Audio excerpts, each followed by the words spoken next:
అందరికీ నమస్కారం. కోవిడ్ ప్రభుత్వం కానూను ప్రకటించిన విషయం అందరికీ తెలిసిందే. జూన్ 17వ తేదీ వరకు ఈ యొక్క కానూను ఉండనుంది. 3 నెలల పాటు కువైట్లో రెసిడెన్సీ చట్టాన్ని ఉల్లంఘించిన ప్రవాసులు ఎవరైతే ఉన్నారో వాళ్ళు తమ యొక్క దేశాలకు వెళ్ళడానికి లేదా వాళ్ళ యొక్క అకామాను జరిమానా చెల్లించి రెన్యువల్ చేసుకునేందుకు అవకాశం కల్పించింది.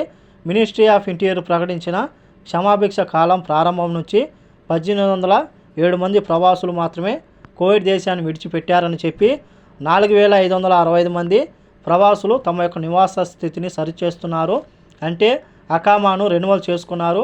1807 మంది కువైట్లో మేము ఉండలేమని చెప్పి వెళ్ళిపోతే 4565 మంది మేము కువైట్లోనే ఉంటాము, జరిమానా చెల్లిస్తాము, మా యొక్క అకామాను రెన్యువల్ చేయమని చెప్పి వాళ్ళు రెన్యువల్ చేసుకున్నారు.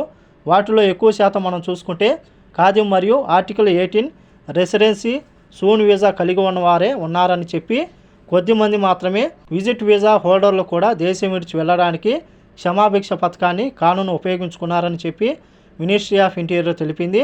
అలాగే మంత్రిత్వ శాఖ నివేదిక ప్రకారం దాదాపు 2801 మంది ప్రవాసులు తమ పాస్పోర్ట్ పోగొట్టుకున్నారు లేదా వారి యొక్క యజమానుల ఆధీనంలో పాస్పోర్ట్లు ఉన్నాయి.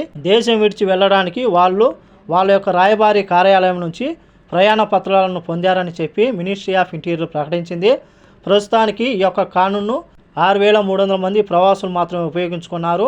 అందులో 1807 మంది కువైట్ దేశాన్ని విడిచి వెళ్ళిపోతే 4565 మంది అకామాను రెన్యువల్ చేసుకున్నారు. కాబట్టి కువైట్లో ఉన్న మన భారతీయులు ఎవరైతే ఉన్నారో అపాయింట్మెంట్ దొరకపోయినా సరే ప్రయత్నం చేస్తూనే ఉండండి. అపాయింట్మెంట్ అయితే దొరుకుతుంది.